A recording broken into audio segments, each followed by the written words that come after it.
Okey, bertemu kembali kita di channel Orbit Perak FPV. Okey, nah hari ini kita akan santai-santai menggunakan A65. Okey, A65. Kita akan ronda-ronda kawasan rumah saya lah hari ini. Okey, tak apa peningan guys. Jom kita mulakan. Adalah besar sangat tapi kita cuba lah. Kita cuba melihat macam mana skill kita. Adakah makin okey ataupun tidak. Trik tu mungkin saya akan cuba buat power loop saja lah. Okay, kita akan buat pusingan. Okey, sama pada lagi nah, celah-celah ni. Okey, jadi kita dah cuba. Okey, mungkin kita akan masuk celah pokok tu.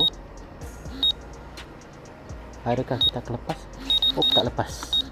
Okey, tunggu dah balik. Kita akan cuba lagi.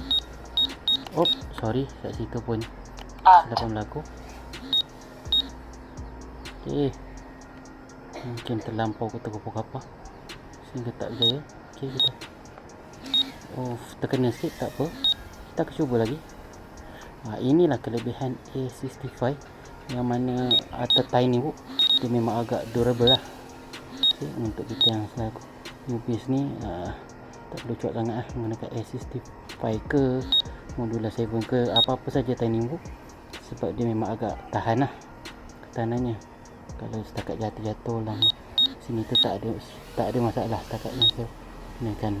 Okey, pada pun kita hanya tukar frame dan prop sajalah. Okey, kita akan cuba. Mungkin kita pusing dulu, tengok ruang yang ada. Okey, kita teruskan. Cantik di situ lepas. Okey, kita akan cuba pula daripada belah sini. Jauh juga ni. Okey, slow sikit, lepas kat situ. Dan kita akan cuba pusing dari sini lah. Kita cuba ambil lajak dan lepaskan. Lepas, cantik. Okey, pusing. Ada orang sini. Okey, kita teruskan lagi. Okey, kita masuk selekor ni. Kita cuba. Okey, kita pusing ni. Teruskan. Telajak dah. Telajak ni sebenarnya susah sebenarnya. Kita balik. Okey, bateri pun dah menunjukkan low. Kita pun satu pusingan jalan lagi.